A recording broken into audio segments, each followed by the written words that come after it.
thousands of people braved the weather in the nation's capital to attend the President's Salute to America event.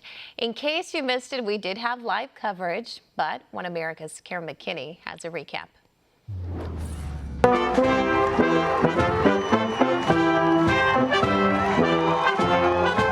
President Trump becomes the first commander-in-chief in almost 70 years to celebrate the 4th of July from the National Mall.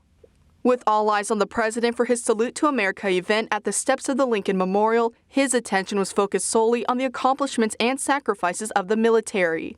While the mainstream media spent the lead up to the 4th criticizing the event as a political rally and an aggressive show of force, the president was preparing to shine a light on U.S. service members from every corner of the nation. He gave a brief history of each branch of the military, in which he included touching personal accounts from the nation's heroes. Through centuries, our soldiers have always pointed toward home, proclaiming, "This we'll defend." They live by the creed of Douglas MacArthur: in war, there is no substitute for victory. They are the greatest soldiers on earth. There had been concern beforehand about the possibility of the air show having to be canceled due to the weather. But the president and thousands of patriots braved the late afternoon downpour to be a part of the celebrations. In the audience sat religious leaders, top military officials, and heroes from the civil rights movement. While President Trump made it a point to say that soon the Space Force would be joining the ranks of the military, he stayed away from talking about his political agenda or his re-election efforts. Instead, he touted the successes of the nation from its inception and the fruits of America's labor, which are now enjoyed by millions worldwide. Our nation's creativity and genius lit up the lights of Broadway and the sound stages of Hollywood.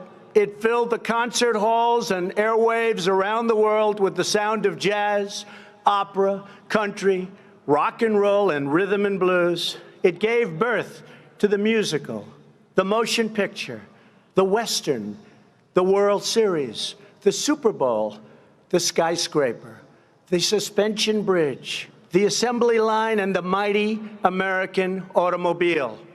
On a more serious note, the president paid tribute to the men and women who made the country a better place for all Americans, as he touched on both the women's suffrage movement and civil rights. The future belongs to the brave, the strong, the proud, and the free.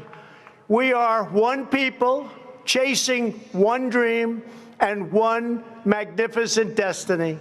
We all share the same heroes, the same home, the same heart, and we are all made by the same Almighty God. Glory, glory, hallelujah.